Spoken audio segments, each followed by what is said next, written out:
Assalamualaikum warahmatullahi wabarakatuh. Baiklah, jadi untuk hari ini kita akan bahas mengenai array atau dalam bahasa Indonesianya itu disebut dengan lari. Oke, array ini merupakan kumpulan dari nilai yang bertipe data sama dalam urutan tertentu menggunakan sebuah nama yang sama. Nah, array ini berbeda dengan variabel, ya, dimana kalau misalnya variabel itu hanya menampung nilai satu nilai, ya, hanya nilai yang tunggal. Tapi di array ini bisa menampung banyak nilai. Oke, nah di sini ya banyaknya nilai ini itu kan untuk mengaksesnya kita memerlukan suatu alamat, ya, suatu alamat atau suatu di sini indeks, disebut juga dengan indeks. Nah, di indeks ini, ya, ini menentukan di mana data itu tersimpan. Oke, jadi kita bisa lihat di bagian bawah ini, ya. Oke, di bagian bawah ini ada, nah di sini ya, di sini ada gambarannya. Jadi kalau kemarin ya variabel itu dia hanya menampung satu nilai saja, tapi dengan array ya, nah ini gambarannya seperti ini ilustrasinya. Kalau untuk array yang satu dimensi ya, dia bisa menampung banyak nilai ya. Nah, ini jadi bisa ditampung di indeks ketiga ya. Ini angka 3 bisa diambil indeks ke 0, kemudian angka 2 dimasukkan ke indeks ke 1. Jadi ini urutannya 0 yang pertama, kemudian ini adalah urutan ke 1. Nah, bisa juga yang dua dimensi arraynya ya. Ini gambarnya seperti ini. Jadi ibaratkannya kalau misalnya ini ya seperti ada lemarinya ya, ada lemarinya. Nah, tapi dengan nama yang sama. Ya, nama yang sama. Misalnya ini adalah kumpulan nilai mahasiswa. Nah, seperti itu. Berarti di sini nama arraynya nilai ya. Nah, kemudian bisa juga seperti ini ya, 3 dimensi. Nah, nanti kita akan bahas. Nah, untuk setiap elemennya ya, untuk yang menempati setiap kotak-kotak ini ya, atau setiap tempat tampungnya ini itu disebut dengan elemen array ya. Jadi setiap data yang terdapat pada array ya menempati alamat memori yang berbeda disebut elemen array. Jadi yang ketiga, 2 ini disebut elemen array. Oke. Kemudian untuk mengakses nilai dari satu elemen array digunakan indeks ya, dengan nilai dari array tersebut. Oke. Kemudian array dapat dibagi menjadi array satu dimensi ya. Ada yang dimensi 2, ada yang multidimensi seperti ini. Oke, kita lanjutkan saja, kita lihat ya. Nah, jadi gambarannya seperti ini. Nah, di sini ya array. Kalau misalnya kita buat variabel ya, itu kita membutuhkan 4 variabel. Nah, variabel A, B, C, D untuk menampung 4 nilai. Tapi dengan array ya, ini kita hanya membutuhkan satu saja, yaitu array A. Nah, nanti ada indeksnya. Nah, yang tadi dimaksud dengan indeks itu yang ini ya. Ada 0 ya, 1, 2, 3. Jadi indeks ini dimulai dari 0 ya, dari 0 ya, kemudian sampai selanjutnya. Jadi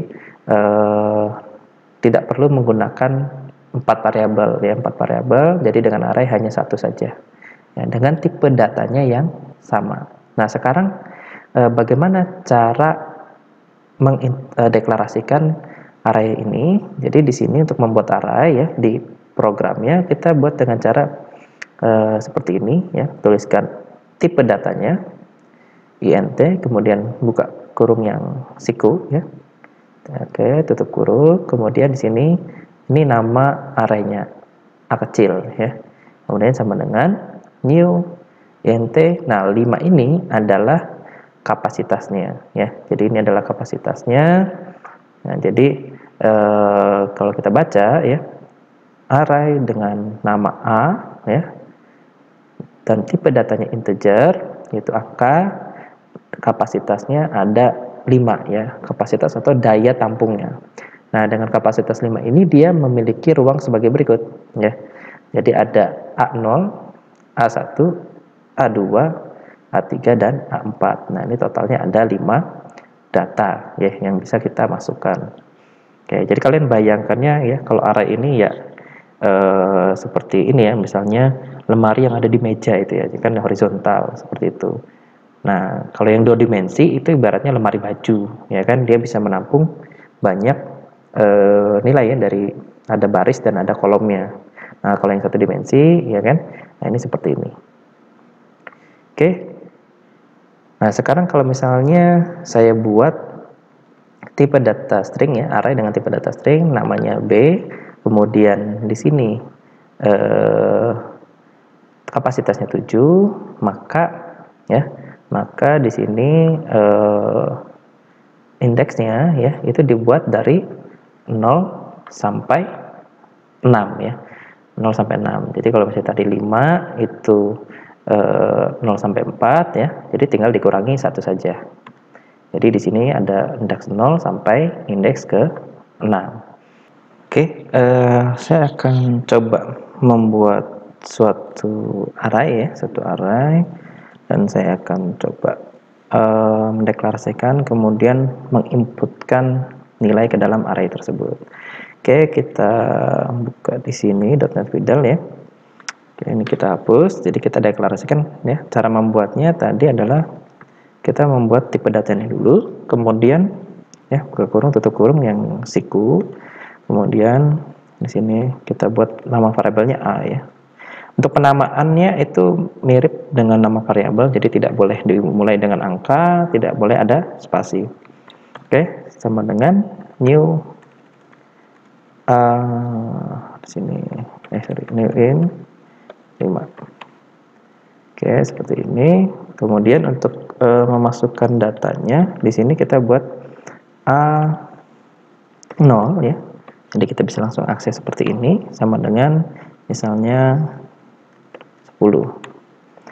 A1 sama dengan 20, A2 sama dengan 30, A3 sama dengan 40 ya. A4 sama dengan 50. Oke, nah ini sudah ada 5 angka. Kemudian kita akan coba tampilkan. Jadi cara menampilkannya bisa juga direct ya, langsung. Misalnya kita buat seperti ini, console write. Kita buat di sini misalnya para array A indeks ke 0 sama dengan kita buat A0 di sini. Oke. Nah, cara memanggilnya seperti ini ya. Cara memanggilnya ini untuk mengisinya kita menggunakan sama dengan ya. Kemudian ini cara memanggilnya. Sekarang kita coba jalankan ya. Array indeks ke 0 yaitu nilainya 10. Nah, kita coba array indeks ke 4 yaitu berarti sini 4 ya. Kita running. Nah, ada indeks ke 4 yaitu 50. Ini isi yang tadi. Ya, jadi dengan satu array ini bisa menampung 5 data sekaligus. Kalau misalnya kita gunakan variabel, kita harus membuat seperti ini, int a, b, c, d, e. Lalu kita masukkan di sini a, b, c, d, e seperti itu. Nah, kalau misalnya kita menggunakan array di sini, oh ini hanya sama ya. Nah, sini aja. Nah, misalnya seperti ini, jadi ada 5 ya. Nah, kalau misalnya dengan array hanya cukup 1 saja variabelnya. Nah, itu keuntungannya kita menggunakan array. Array yang kita gunakan sekarang ini adalah array yang 1 dimensi ya, cuma 1 dimensi saja. Nah, seperti ini. Oke, kita akan coba dengan program ya. Jadi untuk menampilkan nilai array yang banyak ya, kita bisa menggunakan perulangan. Jadi di sini kita akan membuat suatu perulangan untuk inputan ya. Jadi dia akan otomatis menginputkan sebanyak 10 kali ya di dalam array VN di sini. Kemudian dia akan menampilkan lagi data yang kita inputkan ya. Jadi dengan satu VN ini kita bisa menampung banyak ya. Bukan cuma 5 atau 10 ya, mungkin 100 data sekalipun juga bisa. Tinggal kita ganti saja ya, seperti ini 100 ya. Kemudian ini berarti dari sampai 99. Ini juga sama. Jadi 99. Jadi bisa banyak sekali inputannya. Nah, itu ya. Keuntungannya menggunakan array. Kita akan coba ya. Kita akan coba untuk input nilai. Jadi kita balik lagi ke .NET Vidal. Sini kita buat variabel A, kemudian int, sini vn sama dengan new integer dari 10 ya. Nah, sampai sini kita gunakan for A sama dengan 1 ya. Jadi nilai awalnya itu 1 sama dengan 1, kemudian A kurang dari sama dengan 9 ya. 9, kemudian A++. Masih ingat ya perulangan kemarin? Kalau misalnya lupa dengan penggunaan for, kalian bisa buka lagi video saya mengenai perulangan ya. Ada yang menggunakan while, ada yang menggunakan for. Oke, setelah kita mendapatkan ini ya perulangannya, kita tinggal di sini membuat inputan. Jadi kita buat label console write. Nah, sini langsung console write ya. Console write input nilai ke, nah, kita tambahkan concat di sini A. Nah, sini nilai ke A titik 2. Oke, seperti ini. Kemudian kita akan ambil ya. Di sini berarti vn A ini mulainya dari 0 ya. Vn A sama dengan console read line. Nah, karena ini integer, berarti di sini kita tambahkan parsenya, int parse, kemudian tutup kurung di sini. Oke, jadi ini untuk inputannya dia akan mengulang sebanyak 10 kali ya, 0 sampai 9. Kemudian kita akan menampilkan kembali di sini console write line. Ini kita write line, tampilkan lagi datanya seperti itu. Kemudian kita kasih garis.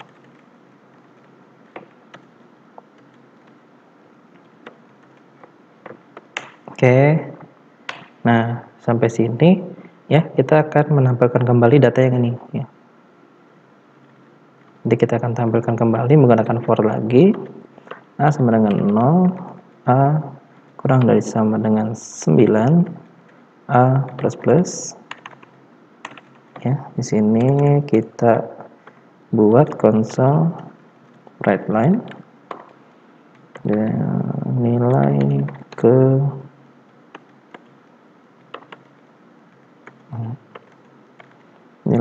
A titik 2 ya, titik 2. Kemudian kita tampilkan vn dalam kurung A. Oke, seperti ini. Selesai ya. Jadi nanti programnya akan menjadi seperti ini. Kita inputkan nilai ke 0, misalnya kita inputkan terserah ya, bebas. Misalnya saya buat 4, 5, 6, 7, 8, 1, 2, 3, 4, 5. Nah, setelah saya menginputkan sebanyak 10 kali ya, dia akan menampilkan kembali datanya. Jadi apa yang kita inputkan ini akan tampil kembali. Jadi tujuannya adalah kita berhasil ya menggunakan array dipadukan dengan perulangan. Nah, nanti untuk programnya mau seperti apa ya? Nah, itu tergantung kasusnya. Kalau misalnya kedepannya kalian dapat misalnya untuk input nilai siswa, ya kan, nilai siswa, maka kalian buat menggunakan perulangan ya setiap siswanya, kemudian diinputkanlah misalnya oleh gurunya, gitu kan, berapa nilainya masing-masing, gitu kan. Nah, jadi array itu fungsinya seperti itu. Dia akan menampung ke setiap indeksnya. Ini array untuk yang satu dimensi. Oke, jadi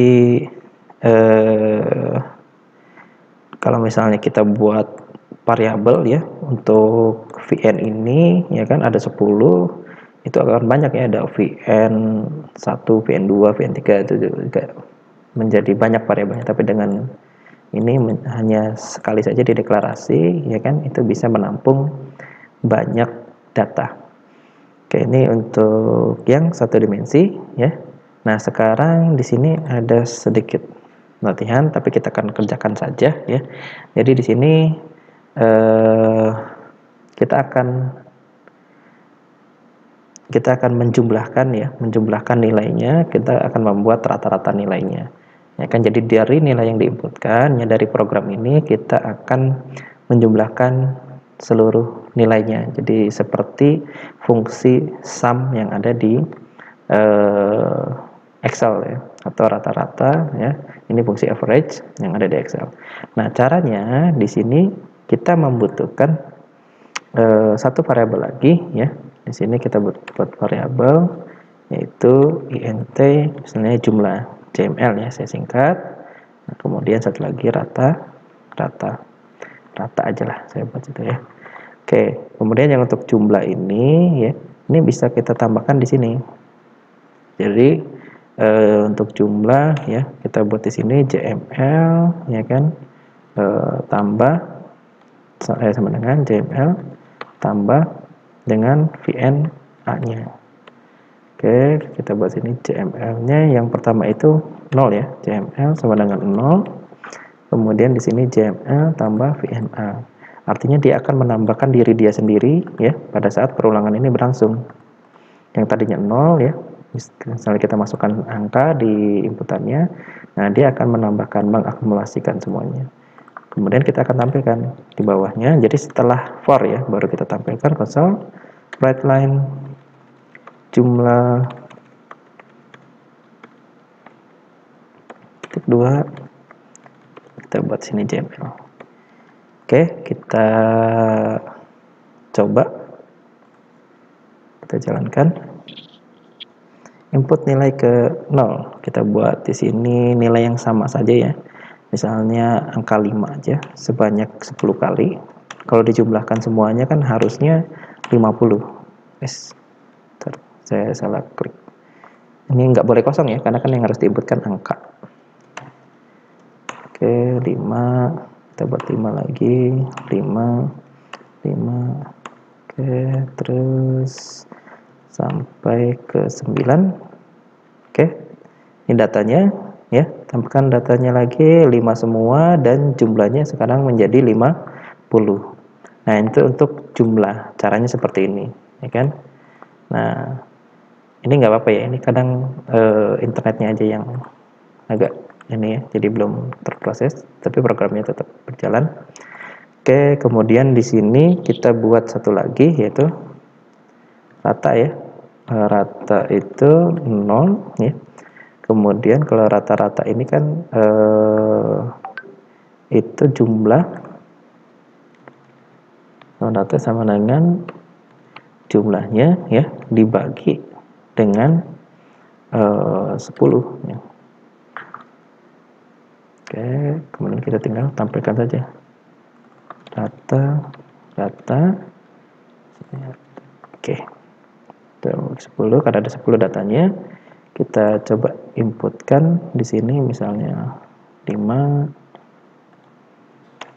ya, 6 7 5 6 7 5 6 7 5. Oke, nah ini rata-ratanya itu di sini di 5 ya, di 5. Karena ini kita menggunakan integer, jadi komanya tidak muncul. Oke, kalau misalnya kita ingin membuat menjadi berkoma, kita perlu merubah tipe datanya ya. Jadi di sini kita ganti menjadi double. Oke. Jadi ini ya yang diganti menjadi double. Kita coba jalankan kembali. Kita masukkan angka acak ya.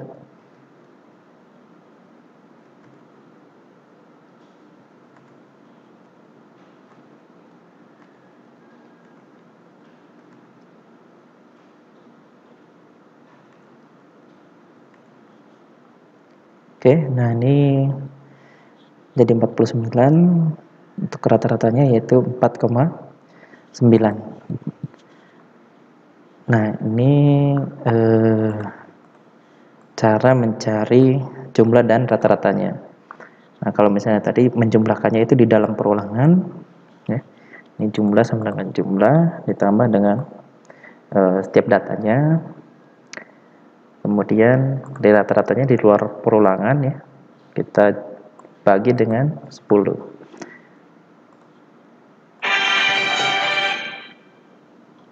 Oke, untuk array yang 2 dimensi ini cara mendeklarasikannya kita tinggal menambahkan koma ya, tinggal menambahkan koma. Nah di depan ya, di sini, di belakang juga di sini ada kapasitasnya, juga kita tambahkan pemisah koma ya, berarti artinya 5 kolom dan 5 baris. Oke, nah jadinya seperti ini. Oke, untuk yang 2 dimensi jadi dia cara pemanggilannya tinggal menambahkan satu kurung lagi yang di belakangnya. Jadi di sini 00 ya, kemudian 01, 02, 03, 04. Kemudian ini juga sama ya, 1 0, berarti ini baris 1 ya, baris 2 0 sampai 4 ya, baris 3 0 sampai 4, baris 4 0 sampai 4 kolomnya. Jadi ibaratkan seperti ini ya, penggambarannya. Untuk cobanya kita buat di .NET Vidal ya. Jadi di sini saya buat program baru lagi. Nah, untuk yang 2 dimensi ini cara penulisannya tadi ada koma di sini, kemudian capa nama variabel, misalnya nilai sama dengan new integer, kemudian kapasitasnya misalnya 5,5. Oke. Untuk menginputkan nilainya berarti di sini kita tinggal panggil saja nilai indeks ke 0 ya, 0,0 sama dengan misalnya di sini 54, kemudian nilai 0,1 itu sama dengan 30. Nah dan seterusnya ya. Jadi ini hanya contoh saja cara penggunaannya. Nah sekarang kita tinggal panggil console write line nilai ke 0,0. Dari sini nilai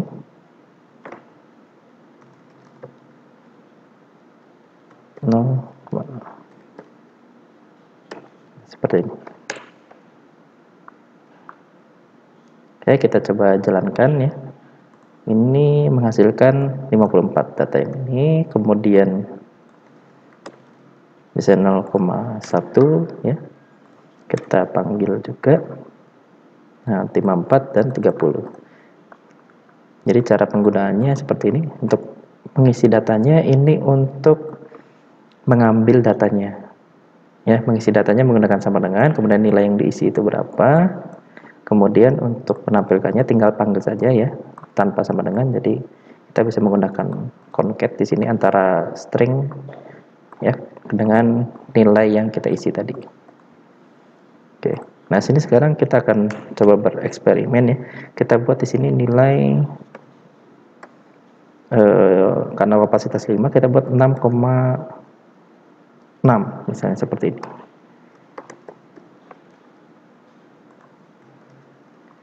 Oke, kita coba run. Nah, ini memang sengaja dibuat error ya, karena indeksnya itu di luar dari batasan arraynya. Jadi kapasitas ini sudah membatasi arraynya ya, supaya jangan melebihi kapasitas yang ditentukan. Oke.